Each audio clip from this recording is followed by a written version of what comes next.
નમસ્કાર. ગ્રેટર કૈલાશ સાંભળવામાં આપણને કંઈક અજીબ નામ લાગે. ગ્રેટર કૈલાશ શું હશે? દિલ્હીનો એક વિસ્તાર છે. એ દિલ્હીના વિસ્તારની અંદર આજે આમ આદમી પાર્ટીના નેતા સંજય સિંહે જે જબરજસ્ત ભાષણ કર્યું છે, આવેલી જનમેદની સ્તબ્ધ થઈ ગઈ.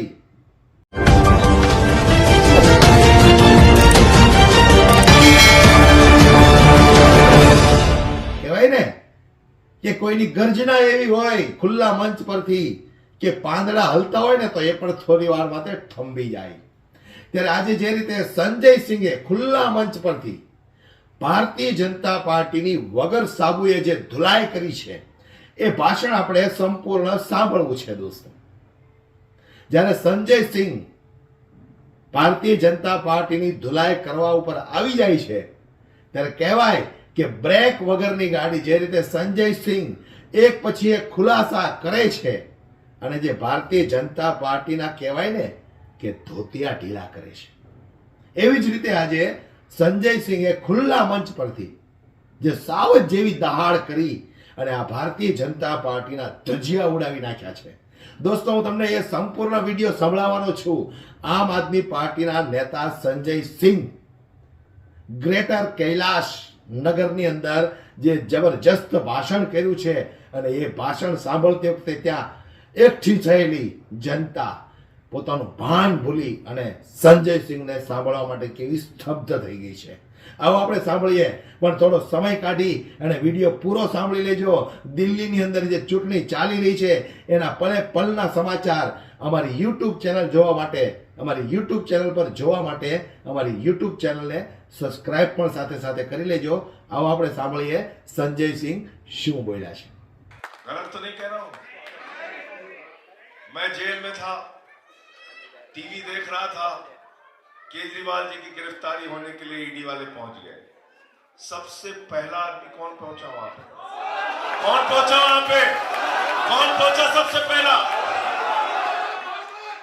एक कैबिनेट मंत्री होके सड़कों पे घसीटे गए, लाठियां खाई. मीडिया में हो तो मुखरता से जवाब देना है. अपने क्षेत्र की जनता के लिए दिन रात उनकी सेवा करना है. पार्टी के लिए लड़ना है तो सबसे आगे बढ़ के लड़ना है. मैं समझता हूं किसी भी नेता में इससे ज्यादा खूबी नहीं हो सकती जो सौरभ भारद्वाज को है. अभी पार्टी ने ड्यूटी लगा दी हम लोग. बोले भाजपा वाले सीसमाल सीसमाल सीसमाल बहुत कर रहे, जाके दिखा दो सबको सीसमाल. हम चले गए दोनों लोग सीसमाल दिखाने. हमने कहा भाई खोलो, हम देखना चाहते हैं कहाँ है स्विमिंग पूल, कहाँ है मिनी बार. कह रहे थे सोने का टॉयलेट बनाया है केजरीवाल. हमने कहा दिखाओ. भाग गए सब. कहने लगे नहीं नहीं ताला बंद करेंगे, हम तो देखने नहीं देंगे. हमने कहा अच्छा चलो कोई बात नहीं, प्रधानमंत्री वाला घर दिखा दो जहाँ 300 करोड़ के झूमर लगे हैं, जहाँ पे कालीनें बिछी हुई है, जहाँ जूते उनके रखे हुए, कपड़े रखे हुए. चलो प्रधानमंत्री का घर दिखा दो. वहां भी रोक लिया पुलिस वालों ने. इसका मतलब दिल्ली की जनता के लिए इनके पास कोई मुद्दे नहीं है. नकली मुद्दे को मुद्दा बनाना चाहते हैं. हमारे लिए मुद्दा है आपके बच्चों की शिक्षा, हमारे लिए मुद्दा है आपके बच्चों की पढ़ाई, हमारे लिए मुद्दा है मोहल्ला क्लिनिक, हमारे लिए मुद्दा है अच्छे अस्पताल, हमारे लिए मुद्दा है फ्री बिजली, हमारे लिए मुद्दा है फ्री पानी, हमारे लिए मुद्दा है फ्री बस की यात्रा, हमारे लिए मुद्दा है महिलाओं को 2100 रुपए की सम्मान राशि.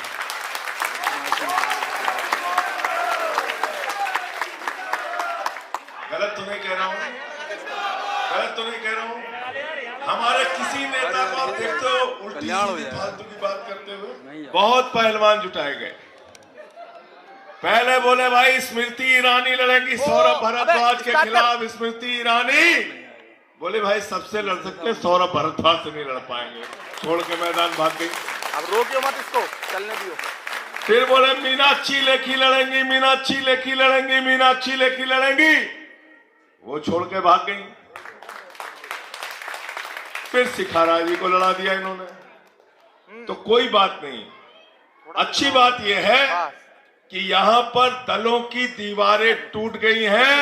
यहां कांग्रेस बीजेपी का वोट भी सौरभ भारद्वाज के झाड़ू के खाते में जा रहा है.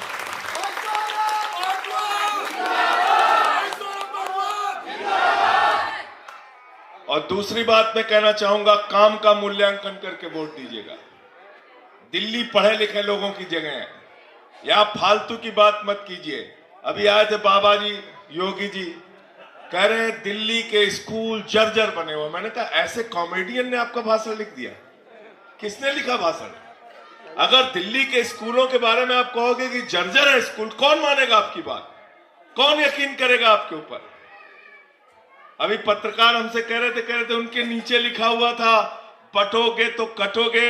हमने कहा दिल्ली वाले बिल्कुल तैयार हैं, हिंदू, मुसलमान, सिख, ईसाई, अगड़ा, पिछड़ा, दलित, सवर्ण, सब ने मिलकर एक नारा बना दिया है, न बटिए न कटिए, मिलकर बीजेपी को रपटिए।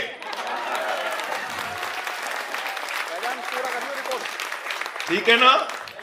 बिल्कुल बटना नहीं है, सब लोग एक साथ मिलके सौरभ भारद्वाज को जिताना। क्या चलेगी 5 फरवरी को? क्या चलेगी? जब अपना वोट देने के लिए जाना तो अपने बच्चों का चेहरा देख के जाना, उनके भविष्य को याद करके जाना, याद करके जाना कि इनके लिए अच्छे स्कूल किसने बनवाए, किसने बनवाए, किसने बनवाए, मोहल्ला क्लिनिक किसने बनवाए, फ्री बस की यात्रा किसने दिया, और 2100 रुपए की गारंटी किसकी है? मोदी जी ने क्या किया? मोदी जी ने क्या किया? हमारे माताओं बहनों ने 1000-500 की नोट अपने पति से छिपा के घर के संदूक में रखी थी। बोले बेटी की शादी होगी तो ये पैसा काम आएगा, घर में कोई बीमार हो जाएगा तो ये पैसा काम आएगा, छोटा सा घर आसियाना बनाना होगा तो ये पैसा काम आएगा। मोदी जी ने कहा माताओं बहनों नोटबंदी कर दी, यही काला धन है, लाइन में लग के इसको जमा कर दो। वो भी जमा करा लिया। क्या बोले थे? काला धन लाएंगे, इतना काला धन लाएंगे, इतना काला धन लाएंगे, हर आदमी के खाते में कितना जमा हो जाएगा? सबको याद है, कोई भूला नहीं है। 15 पैसे भी नहीं आए। लालू यादव जी सबसे ज्यादा नाराज थे, कह रहे थे 7 को हमारे बेटा बेटी, हम राबड़ी, सबसे ज्यादा पैसा हमारा आने वाला था, 1 को रुपया नहीं आया, 1 को पैसा नहीं आया। 15 लाख के नाम पे झूठ बोला। 2 करोड़ नौकरी हर साल दे देंगे। 22 करोड़ नौकरी मिल गई क्या? नौजवानों को 22 करोड़ नौकरी मिल गई। कह रहे हैं अग्निवीर बन जाओ बेटा, 4 साल की नौकरी करो, उसके बाद रिटायर हो जाओ। किसी के घर में कोई पहुंचेगा, बोलेगा बाबूजी नमस्कार, बोले हाँ नमस्कार, बोले आप क्या करते हैं बाबूजी, बोले हम नौकरी करते, बोले बेटवा क्या करते, बोले बेटवा रिटायर हो गया। बाप नौकरी कर रहा है, बेटवा रिटायर हो गया।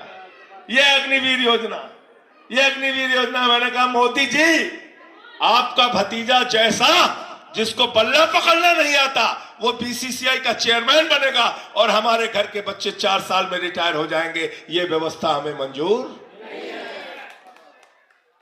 तो नौजवानों के साथ झूठ बोला, महंगाई कम करने का वादा किया था, कहा था पेट्रोल 40 रुपए में हो जाएगा, डीजल 30 रुपए में हो जाएगा, बोला था कि नहीं बोला था? पेट्रोल 100 रुपए के पार गया, डीजल 100 रुपए के पार गया, 1200 रुपए का सिलेंडर बिका, 250 रुपए किलो दाल बिकी, 300 रुपए लीटर सरसों का तेल बिका, 200 रुपए किलो प्याज बिकने लगी। लोग गए सीतारमन जी के पास, मैडम 200 रुपए किलो की प्याज बिक रही है, हमारे आंखों से आंसू आ रहे हैं। मैडम ने कहा हम प्याज खाते ही नहीं है, हम प्याज खाते ही नहीं। ऐसे संवेदनहीन लोग देश की सत्ता पे बैठे हुए हैं, ऐसे संवेदनहीन लोग। और एक तरफ अरविंद केजरीवाल है, एक तरफ आम आदमी पार्टी है, एक तरफ सौरभ भारद्वाज है, जिनके मन में, दिल में, दिमाग में हमेशा एक बात की चिंता है कि दिल्ली के लोगों का काम कैसे किया जाए, कैसे दिल्ली को आगे बढ़ाया जाए, कैसे देश के नक्शे पे दिल्ली सबसे आगे रहे।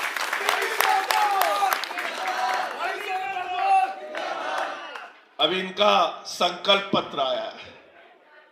मीडिया वालों ने मुझसे पूछा कि बीजेपी का संकल्प पत्र आया, उस पर क्या कहना है?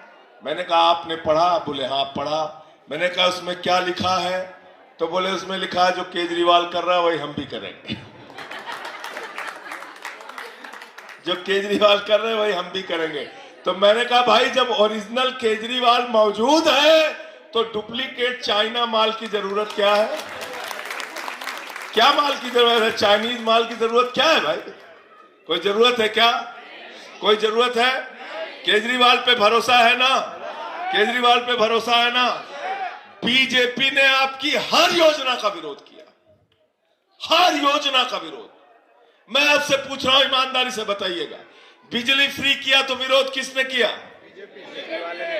पानी फ्री किया तो विरोध किसने किया? मोहल्ला क्लिनिक बनाया तो विरोध किसने किया? सीसीटीवी कैमरा लगाया तो विरोध किसने किया? माता बहनों के लिए बस की फ्री यात्रा की तो विरोध किसने किया? 2100 रुपए की महिला सम्मान राशि घोषित किया तो विरोध किसने किया? तो अगर बीजेपी गलती से आ गई तो सारी चीजों को बंद कर देगी। बीजेपी वाले खाली एक काम अच्छा कर सकते हैं, क्या क्या कर सकते हैं?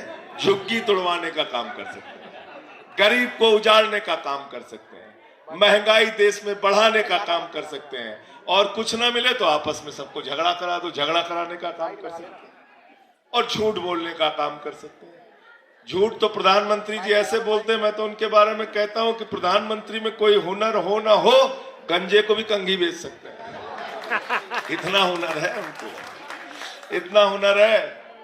तो 5 फरवरी को जब अपना वोट देने के लिए जाना तो जीरो बिजली का बिल देख के जाना, पानी का जीरो बिल जो आता है उसको देख के जाना, याद करके जाना 2100 रुपए की महिला सम्मान राशि की गारंटी आने वाली है।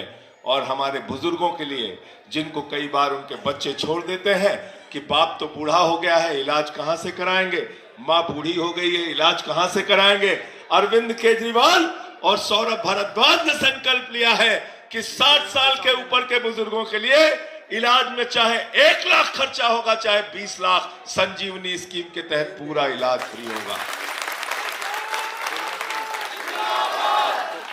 हमने 18,000 रुपए की सम्मान राशि पुजारियों के लिए घोषित की, 18,000 रुपए की सम्मान राशि ग्रंथियों के लिए घोषित की।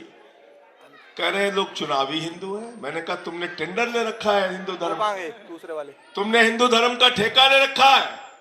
अरे मैं कहना चाहता हूं, अरविंद केजरीवाल ने पुजारियों के लिए 18,000 रुपए की घोषणा कर दी। बीजेपी वालों, अगर तुम्हारे पेट में इतना दर्द हो रहा है, 22 राज्यों में तुम्हारी सरकार है, 5 राज्यों में करके दिखा दो, करके दिखा दो, 5 राज्यों में करके दिखा दो। काम आपसे करना नहीं, सिर्फ आपको आलोचना करना है, सिर्फ आलोचना करना है। तो 5 तारीख को क्या चलेगी?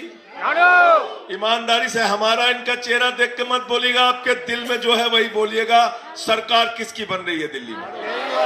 हाथ उठा के बताइए, किसकी सरकार बन रही है दिल्ली में? कौन मुख्यमंत्री बन रहा है? कौन मुख्यमंत्री बन रहा है? तो जब केजरीवाल मुख्यमंत्री बन रहे हैं तो वोट बर्बाद करने की जरूरत नहीं है। जितने वोटों से पिछली बार सौरभ भारद्वाज जी को जिताया था, उसके 2 गुना वोट से इस बार जिताने का काम कीजिए। चुनाव निशान क्या है इनका? झाड़ू बहुत काम की चीज होती है। घर की सफाई करनी हो तो क्या चाहिए? और मोहल्ले की सफाई करनी हो तो क्या चाहिए? और दिल्ली की सफाई करनी हो तो क्या चाहिए? और देश की सफाई करनी हो तो क्या चाहिए? और किसी के दिमाग पे अगर भूत भाजपाइयों के दिमाग पे चढ़ गया तो भूत उतारने के लिए क्या चाहिए? क्या चाहिए? हमारे यहाँ यूपी बिहार में जब किसी को भूत सवार हो जाता है, 4 लोग टंगरी पकड़ के लेके जाते हैं, ओझवा उसको मार झाड़ू मार झाड़ू मार झाड़ू, उसका भूत उतार देते। भाजपा वाले हमसे नाराज हो गए, कहने लगे संजय जी ऐसे कैसे बोल रहे हैं आप, हमारे ऊपर भूत कैसे सवार हो गया? मैंने कहा रुको मैं बताता हूं कैसे भूत सवार हो गया। हम लोग जब बड़े हुए, हमारे माँ बाप ने हमको बताया, इस सृष्टि की रचना, इस आकाश की रचना, धरती की रचना, इंसान की रचना प्रभु ने किया है, भगवान ने किया है। ईश्वर से डरना, प्रभु श्री राम ने हमको बनाया है ईश्वर से डरना। हम कहते हैं राम हमको लेके आए हैं, भाजपा वाले कहते हैं राम को वो लेके आए। भूत सवार है कि नहीं है? भूत सवार है कि नहीं है? सामान्य आदमी ऐसी बात करेगा क्या?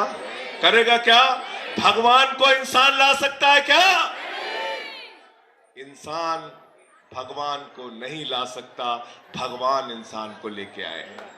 और प्रभु श्री राम ने इनको श्राप दिया, अयोध्या हारे, कौशाम्बी हारे, प्रयागराज हारे, चित्रकूट हारे, अब बारी दिल्ली की है। यहां भी झाड़ू चला देना, इनको हरा के वापस भेजना है, जमानतें जब्त करा के।